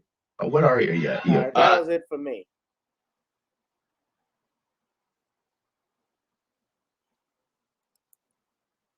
So you didn't see that, Shawn, huh? No, I didn't see that. Right. Now, I tried to think, well, could it have been he was quoting someone at first, but those two jokes, that shit did it for me. And it wasn't a joke. No, he was deliberately being racist. That wasn't a joke. Now, I have seen what gay white player. Is he a tight end? Yeah. No pun intended. There actually was. Oh, the gay lineman. There actually is a tight end who Jerry. He played for the Redskins back in the day. His name was Jerry something. Hold on. Jerry Smith. Now he was gay. And there were arguments and calls for him to be inducted into the Hall of Fame. And a lot of people say he was never inducted because of his sexuality. Oh, well. You say, oh, well? Yeah, that happens. We know that the NFL is a racist slave plantation. And we know that they really don't like the alphabet people that much themselves. They just do these things as empty gesture. I mean, we know that they're white supremacists. I mean, the NFL is a slave plantation. They only promote white males. It's Carl Nassib. Okay, yeah.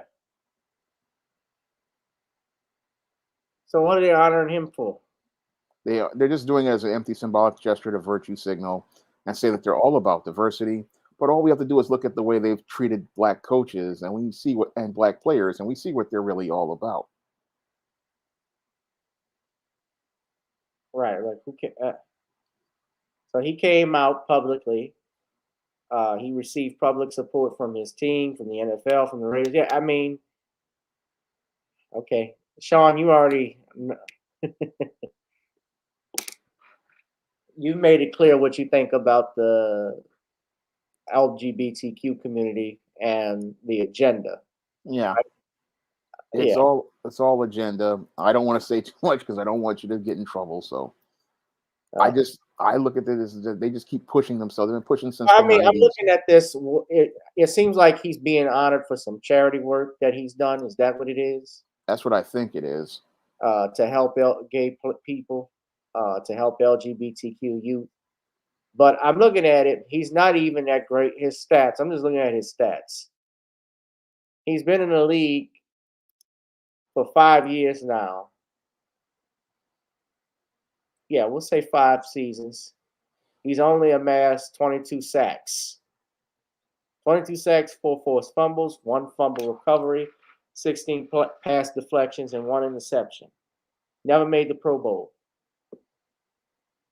Yep, but they just keep him around as a token. It's all token virtue signaling and symbolism. And they want to say, oh, we're all about this alphabet community. But again, we look over at how you treat the black players, and we see what you're really all about. I mean, if you're so diverse and so about inclusion, why did there have to be a scandal with related to you hiring black head coaches? I mean, we can look at everything and see that you're not really being genuine. And what you want to do is go find yourself another minority group, because this is what these white supremacists do: is they go get a buffer minority group and they use them to say that they're not racist, and then they use that to deny black men opportunities at real employment. And look at this. This is Mike McDaniel. Funny. It's funny y'all mentioning this. I want to get back to Joe Rogan's thing because this Indiana Arie thing. But this is Mike McDaniel. This is the coach of the Miami Dolphins who has a black father. This is what they're saying. And they say, how to say you are passing without coming out and saying it outright. Yeah, it's been very odd, to tell you the truth. This idea of identifying as something, I think people identify me as something, but I identify as a human being. And my dad's black, so whatever you want to call it. I know there's a lot of people with a shared experience, but it doesn't make, I'm just. No, It's weird that it comes up because the trying not to say he's black. I've just tried to be a good person. He says it, that credit gonna drop I real quick. think my background opens my eyes a little bit. I don't have any real experience with racism because I think you identify me as something close to, I don't know, but I know my mom experienced it when she married my dad. I know my dad experienced it, and that's in my family. But I guess that makes me a human being that can identify with other people's problems. This is another coach that's not going to last the season. Hey, it's bootlick babble. He's not going to last the season. Just by his press conferences. He's like the dude that's was up in New York with the eyes. You know who I'm talking about for the New York Jets. Yeah. Adam Gassy, yeah. Remember when Adam Gassy did this at the press conference when he was being introduced? Yeah. This is him here. Oh, this is him here. I gotta shit this. Look at this press conference. Look at this. Look at that. Looking like he.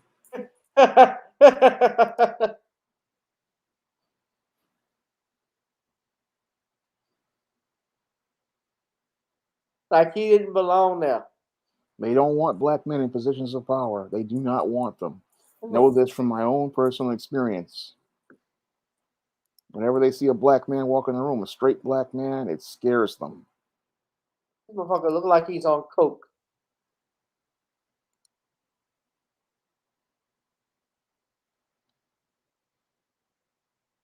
And this guy was coach for only 2 years. There's a reason. I don't know what your I don't really know what your relation, if you don't follow the NFL or anything like that, but I mean, look, this guy was he coached interesting enough, Gas coached the Miami Dolphins to their last playoff appearance, which was in 2016.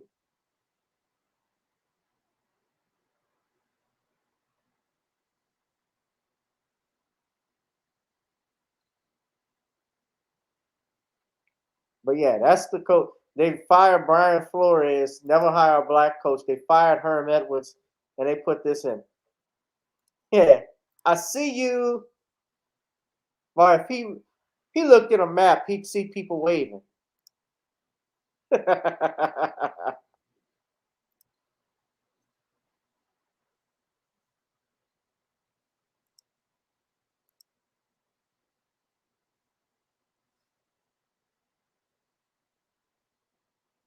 So I'm gonna stop the screen. Let's get back on to it. But India, now, how it ties into India Arie, but other black celebrities that were defending Joe Rogan, from Darnell Rollins and from Comedy Hype News, Pierre. Pierre has gone full cool. I mean, look, Pierre is actually a Facebook friend.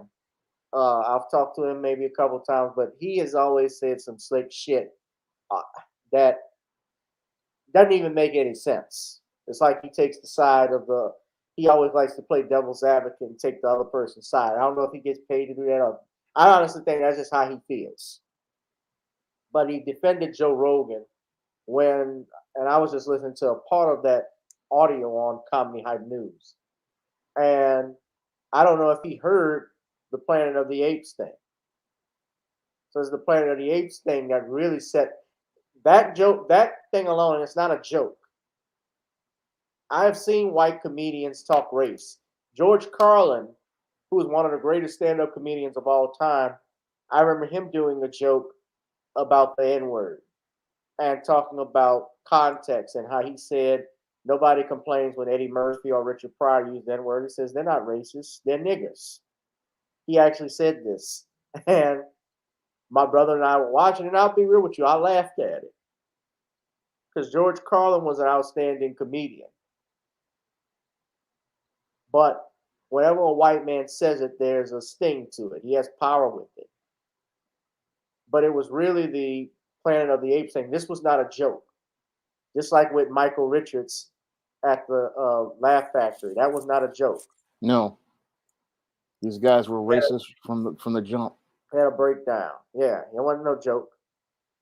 But yeah, but this is what I want to talk about, this thing. So India Arie comes out, and she has attacked Spotify. So a lot of people have been pulling how this relates, Shawn, is that they're saying Joe Rogan has been providing misinformation on this COVID-19 thing. And so artists like Neil Young and India is pulling his music from Spotify, as well as who's the other white lady? There's a whole bunch of them. A whole bunch of them, although I think they are opportunists that are doing that. They're just not getting paid by Spotify, so they're using this as a way to come at Joe Rogan. Not necessarily defend Joni Mitchell. That's what I'm thinking of. And she got did blackface before, but India Arie gets involved, complains about Spotify, how they treat its artists, but also brought up the fact of the racial prejudice that has been exhibited on that show. But she goes on Don Lemonade's CNN and does a complete 180. So you all watch this. When people are at home, and there's also Spotify and their treatment of artists, and there's that. I knew about Joe Rogan's insensitive comments around race before because I'm a podcast listener. I had heard many episodes of this podcast. When I learned of this language, I just tuned out on my own. But it was brought into my world as an artist, a working musician, which is, I want to get into that tonight, I hope. But as a working musician who has always had issues with Spotify, and then they bring in this Joe Rogan thing, and now it creates a thing that I can't not speak up about. He's not the reason, but he is the final reason. So you were a listener, and you said you just started tuning out. And what did you mean by when you held your hand up and you said you have an issue with Spotify because you have this, and then you have, what do you mean by that? Explain to the viewer. Well, I feel like the average person confuses celebrity culture. I'm going to hold my hand up again because my opinions are always nuanced. I think human beings are nuanced. So I feel like the average person confuses celebrity culture with being a working musician. Everybody's not on TMZ arguing about their kids. Like, that's celebrity culture. The vast majority of working musicians, the people who write the songs or produce the songs, there are multiple people behind all music you hear. The music you hear in the commercial. There are multiple people that make that music, your favorite songs, your kids' songs, Baby Shark. Somebody wrote all of that stuff. And There's been an ongoing argument is the right word. There's been an ongoing argument and ongoing trials about how now with these digital streaming platforms, how these working artists are paid. And it's so low. And they say, like, it's just how it is. And so we all kind of just like, all right, so we need to do more touring. And then COVID hit and then touring went away. So that's a whole nother nuance, but how it is something we've all lived with for a long time. There's actually a trial coming up where there's still going to be ongoing trials about how to get this rate to be more fair for working musicians. And so there's that conversation. And then there's Spotify comes in and there's this big payment to this guy that a lot of people find offensive. It doesn't matter what his name is. There's a person here that a lot of people find offensive, and we also find our lack of pay offensive, and that creates a different conversation. Because I can tune out on Joe Rogan on my own, it's fine. I don't have to tell people that what I know. I just don't have to listen. If you bring it into my world, now I have to say something. Well, India, let me ask you this. I hope that was clear. Yeah, I get what you're saying. So I'm asking you, would it help if Joe Rogan was an ally to the artists and could understand, because he's in that position, he makes a lot of money, maybe he can join forces with you and help you guys to get to where you want, to meet there's some sort of happy medium, so to speak, since he is, I think, is he the highest paid? It's either him or Meghan and or the Obamas or whatever. I'm not sure who's the highest paid there, but what do you think?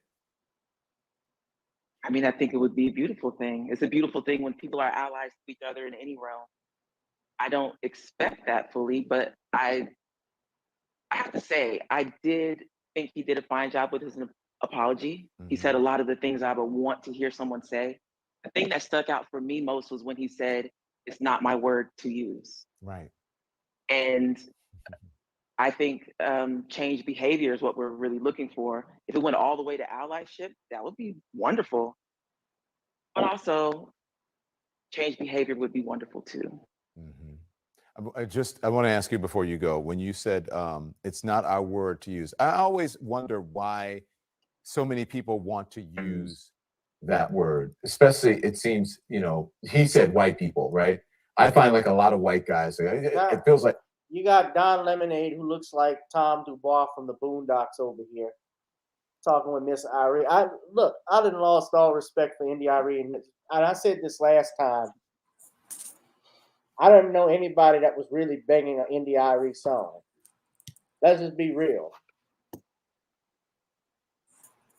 She hadn't had a big hit since 2003. And this was just an opportunity for her to just go out here and get some attention for herself. And what she was trying to get the bag. Yeah.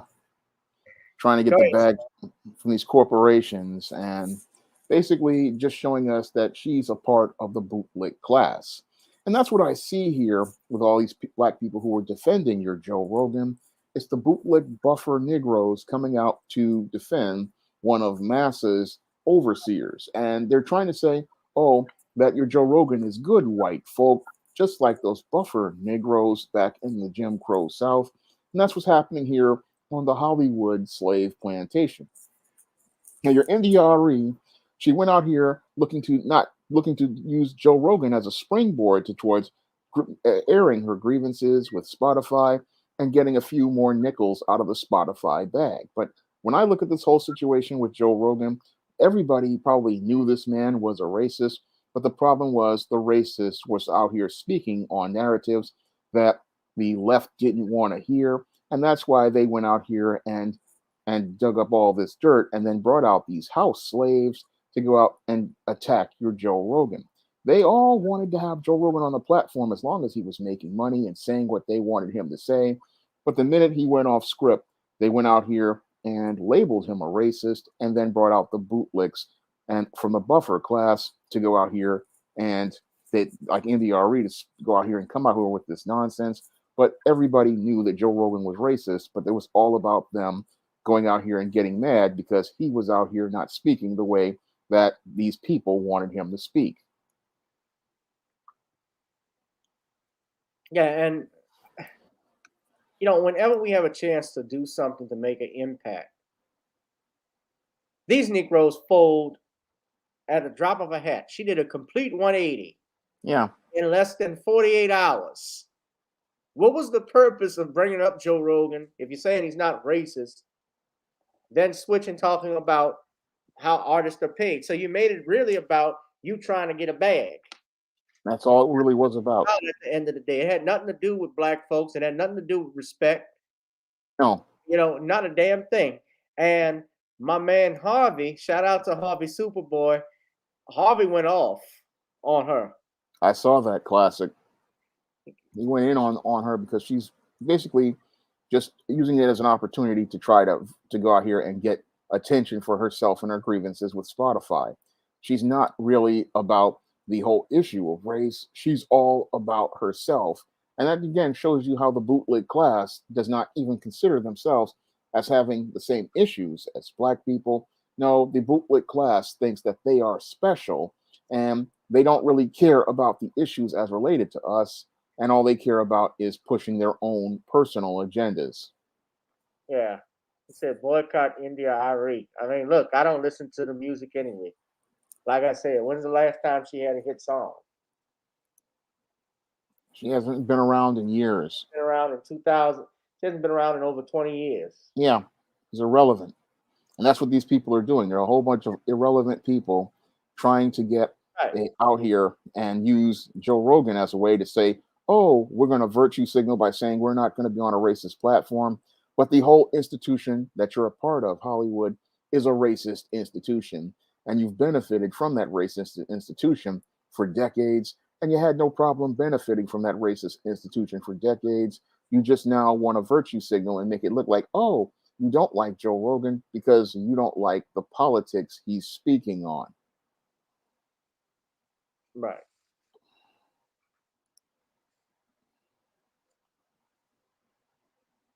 Tyree said she pulled the same stunt Jill Scott did when she flipped on Bill Cosby in sales. Yeah, I remember that. Jill Scott was all about defending Bill Cosby back in 2014, 2015. And then all of a sudden, yeah, he did it. All to try to get in with these Hollywood slave masters, but then the Hollywood slave masters flipped her. Right. And when she saw she wasn't going to be a hit, then she wanted to leave everything alone. So this shows you how full of it these Hollywood types are, and they're not really about black empowerment. Yeah. Like we used to look up to celebrities. We used to look up to blacks as celebrities. We always looked up to at one point because we love seeing people that look like us achieve great things, have success in their careers. When we saw, for instance, let's talk about Cosby. Let's talk about Bill Cosby.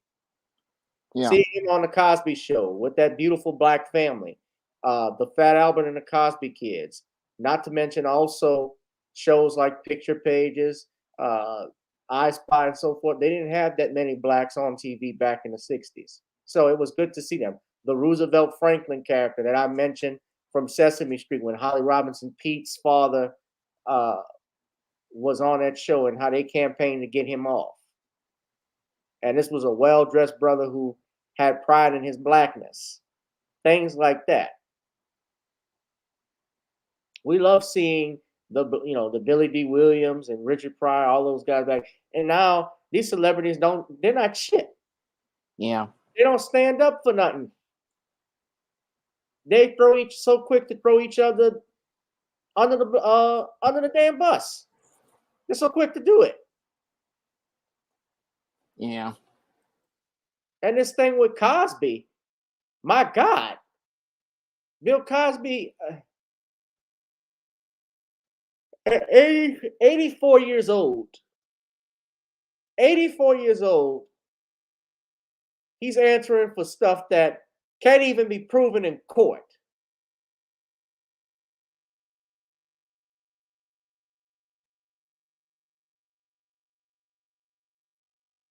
I'm so happy. I'm glad nobody is watching that bullshit. I watched it because I wanted to get some information. Yep. If anything, if you want to watch it, watch and see the stuff that they leave out and how they edit the film. Yeah. Because I'm doing a review on it that I'm going to be dropping on it, but you'll see why. I watched it so you didn't have to. But if you want to be your own person, see, I'm the type of person where if you're talking about something and there's controversy, I just want to watch it just so I could see for myself because I don't like taking other people's words for it because I can say something that's not true. Sometimes people say stuff that's not in there. You don't ever want to do that. Nope. But that's why even you, Shawn, when you do your video reviews, you will watch like you did with Coming to America. You actually watched it, even though you didn't have an Amazon subscription, I believe. Well, I just paid for it and I watched it for that month, and I wanted my money back, and thankfully viewers gave me my money back for that garbage. Yeah, and let's not. And I want to ask, since I'm talking about Bill Cosby and stuff, I got to point this out. Why is it everybody thinks he's the only black person that didn't like, or the only comedian that had an issue with Eddie Murphy in his mouth or Def Comedy Jam? Because he wasn't. Nope. I remember a lot of people had issues with him. Lucille Ball didn't like Eddie Murphy. Rodney Dangerfield didn't like Eddie Murphy. I mean, Eddie Murphy even talked about that. Yep. He's been vocal about how Rodney Dangerfield didn't like it. He said, "You got to watch your language, kid." Yeah, because back then, comedians really didn't get that raw. Outside of guys like Richard Pryor and Eddie Murphy dropping F-bombs, that was not something that was done all the time. Right, and when he got that HBO special to do Delirious, which changed the game. Yep. And Lucille Ball, she said it was filthy. Yeah.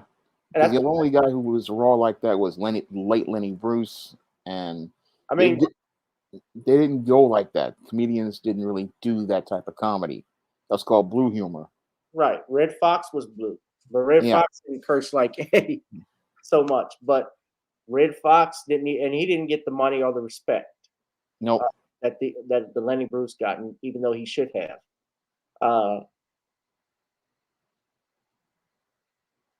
Yeah, it was called blue humor, and Eddie, in truthfulness, and from what I'm reading, I mean, he even later, although he still was going at Cosby, if you go and look at his biography that was on the Bio channel, he talked about how even as older he like at that time he didn't understand it, but he looked at it like Bill Cosby was trying to look out for him. Yeah. Because you got to think about this. Why would Bill Cosby be jealous of all of the black comedians when he's making more money than all of them? Yeah. What did he have to be jealous of? What did he have to be jealous of Richard Pryor when he's making $88 million a year? He has nothing to be jealous of. No. No, he was just trying to help out a dude because he saw where his career was going to go. If you keep doing this blue humor, they're going to pigeonhole you and box you in, because he's been there before. I mean, Bill Cosby has already been in Hollywood for a good, 20, 25 years when Eddie Murphy came to the scene. So he's seen more, and he knows what's going on, but they wanted to make it look like he was some sort of bad guy. But when you've been there and seen it, you're just trying to help another brother so he doesn't fall into a pitfall. And I mean, look, Faison Love was on Def Comedy Jam. He's been an ardent defender of Bill. Faison hasn't wavered. Eddie Griffin hasn't wavered. Eddie Griffin was on Def Jam. Bill Cosby invited him on the set of his show to have him study. So he didn't have anything against it. So if he hated Def Comedy Jam, you think he would bring those comedians on there? He'd be close with them? No. I mean, Eddie Griffin was only on Def Comedy Jam Shawn once, and that performance he did, he killed it. I still laugh at it to this day. Michael Jackson on crack. He just ripped it. That whole audience went nuts. Yeah, and they did Media Man together. By the way, you know who else was in Media Man, Shawn? Who else? Beverly Johnson. Yeah, she was in there. But she said she has issues with Bill Cosby. But you were on a project with him in the 90s after you alleged that he had did all this stuff to you, which really, again, shows how little credibility they have. Yeah. And I mean, her own manager said she was lying. Yep. He would know because he was there. I like the talking and grubbing. The joke I liked actually was the Alexander Graham Bell joke that Eddie did. I wish I could talk. Some of our late forefathers were cokeheads. Graham, because he took it by the gram. Because you can be high out your mind to come up with a concept of a telephone. I wish I could talk to somebody that ain't even here. Hello?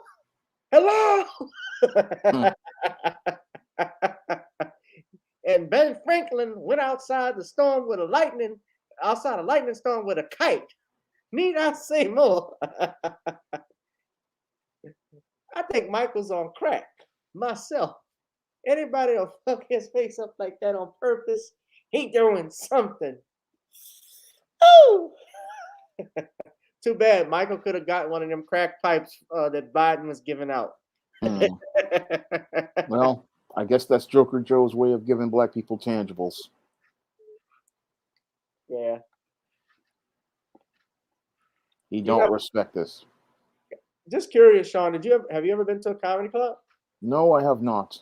You have no interest in going? I have no interest I can't really afford to go anywhere. I mean, I'm trying to get my money up so I can actually get something going. That's the whole thing I've been trying to do for the last 15 years. I haven't been able to think about going anywhere. I've been trying to think about getting my money right. Shawn, you've never been on vacation by what you're telling me. Yeah, I had so many setbacks. I haven't had time to do anything. Well, let us support our brother Shawn James with this buying his books, Stop Simping in Cyberspace. Now, when you take a critical examination of your Stop Simping in Cyberspace, you're going to learn why men who will go on and holler at these Instagram models, giving away tons of money, and also marrying these fine women who happen to be babies' mamas with 4 babies' daddies. And they will be simped and simped out badly. So please buy Stop Simping in Cyberspace for our friend, Mr. Shawn James. That's all we have to say in this live stream. You would comment, link, and subscribe. Sound like you a little bit? Somewhat. I have your mannerisms down. I don't have your. Yeah.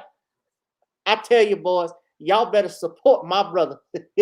My brother, Mr. Shawn James. This is Judge Steve Harvey from the Steve Harvey Morning Show, Family Feud, and every goddamn show on TV. And I say y'all better support my brother. Stop simping in the cyberspace. Do I have that right, boy?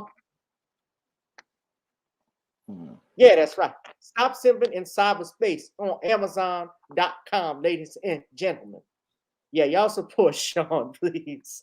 And buy some of his books. Well, and he also has The Woman Crisis that's coming out this year, and he's got The Man Crisis, which is honestly a must-read book. Computer Robot said, honestly, I've never been to a comedy club myself, but I would like to one day. Well, there is a new comedy club here in Louisiana that just opened, The Silly Rabbit, which is Black-owned. I haven't been to that one, but that's up in Baton Rouge. We also have Comedy House NOLA in New Orleans. So New Orleans is actually growing. Is a good scene. We are setting up, and I will be back in Lafayette soon. I'm finalizing that date to actually headline. As you know, I was supposed to headline back in January until this COVID thing started up again. But I'll let you know some dates when I'll be back. So I'd like to see all my family come out and support. Yeah, thank you, brother. Killer Sci-Fi. Yeah, your ass, Killer Sci. What's that avatar? Your ass got. Yeah, who? You carrying a machine gun? What? I need some water. Doing these impressions hurt my throat. That's why I don't do Nick Nolte too much. Like, I'll lose my voice doing him. Because the law thinks I'm crazier than Max King. See? All right. But You all can check out yes, thank you, brother Darius from Atlanta. My Creole seasoning blends, Nawny'sCreoleBlends.com. Nawny'sCreoleBlends.com. Try it on chicken, meat, or fish. Nawny's goes great with every dish. You look at the shopping cart right there.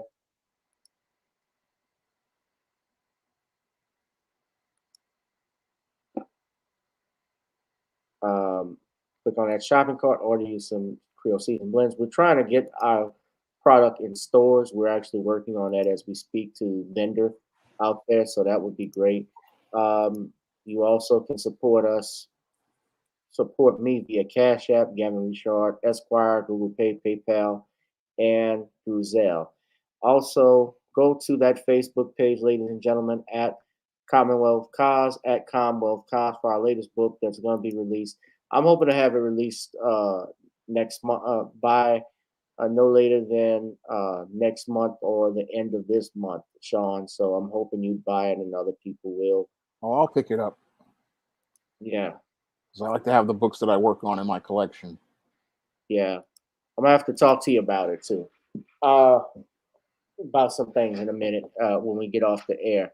In the meantime, guys, also, if you'd like to support video, check out Video Soul, which is on Apple, and also download Gotta Get On Up, which is a theme song of our show. So before we get on down, we got to get on up, ladies and gentlemen. Yeah, thank you. I do. Yeah, thank you. Thank you. Yeah. Now, let me just say, Gavin, I listened to you talk about all them brothers that was on the Def Jam. But you see, boy, yeah, my ass was all on Def Comedy Jam. Me, Sid, Bernie, and the D-L. Our ass was on Def Comedy Jam when we couldn't eat nothing but peanut butter and jelly sandwiches.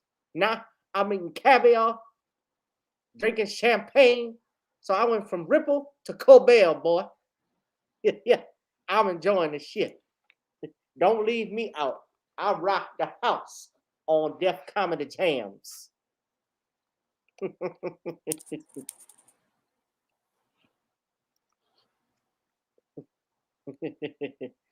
But personally, the easiest one for me to do is Sir Charles Barkley. He's just the easiest one to do.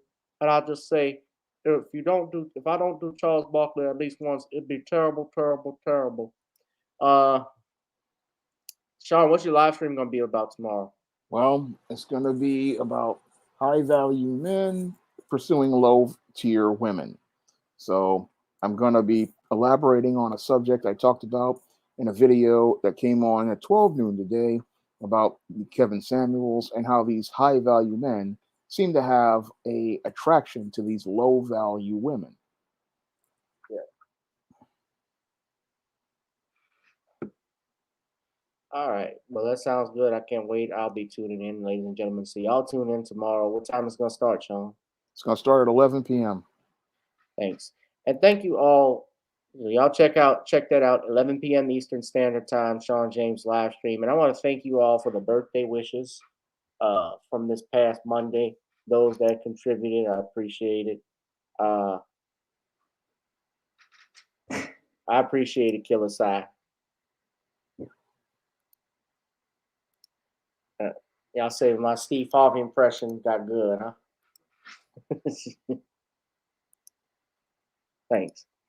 Well, Shawn, I appreciate it, buddy. And I'll see you in Facebook land and somewhere else, and we'll be back next week.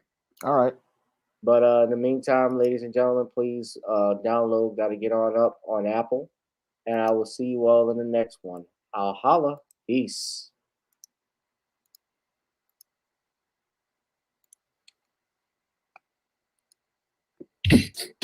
Girl, come on.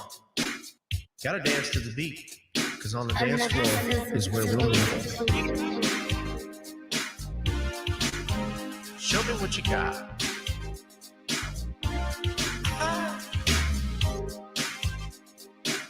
Gotta feel the groove.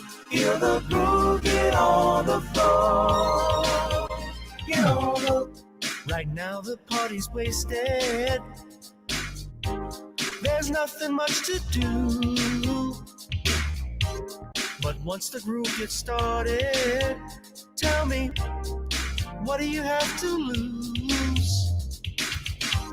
Just look into my eyes, girl, as we glide across the room. And what to my surprise now, the beat takes hold of you. Now if you're feeling like I'm feeling, so come on baby, let's start dealing. Time to get this party started. Ain't no time for the broken hearted. When the rhythm takes hold of you, there's only one thing left to do. Cause the beat is really grooving. Time to get your body moving. Gotta get all up and move your body. Cause when the beat is really grooving, it's time to feel your body moving. Gotta get all up and shake something. Feel the groove, get on the floor. Get on up. Tell the DJ play the whispers. Rock steady in the mood. Put on earth, wind, and fire. Tonight we're gonna groove. Show me how you do the four corners. Electric slide or two. Hit the bus stop, I'll do the bunny hop, baby. It's really up to you. Now if you're feeling like I'm feeling, so come on baby, let's start dealing. Time to get this party started. Ain't no time for the broken hearted. When the rhythm takes hold of you, there's only one thing left to do. Cause the beat is really grooving. Time to get your body moving. Gotta get all up and move your body. Cause when the beat is really grooving, it's time to feel your body moving. Gotta get all up and shake something. Feel the groove, get on the floor. Get on up. Now 2020 hasn't been the best year of all times. We've been dealing with death, the pandemic, racism, bad policing, and all the bad rhymes. But like Uncle Snoop once said, if you're breathing, you're achieving. So if you're ready, I need you all to get on up. Are you ready? 1 and 2 and 3 and 4. Get your butt on the dance floor. 5 and 6 and 7, 8. This jam we appreciate. We're gonna slide and step on the beat. On the dance floor is where we'll meet. Feel the groove, get on the floor. Get on up and move your body. Cause when the beat is really grooving, it's time to feel your body moving. Gotta get all up and shake something.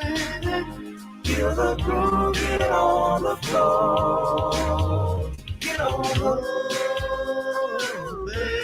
Yeah, gotta get on up. Come on, baby, gotta get on up. Baby. Feel the groove, get on the floor. Get on up.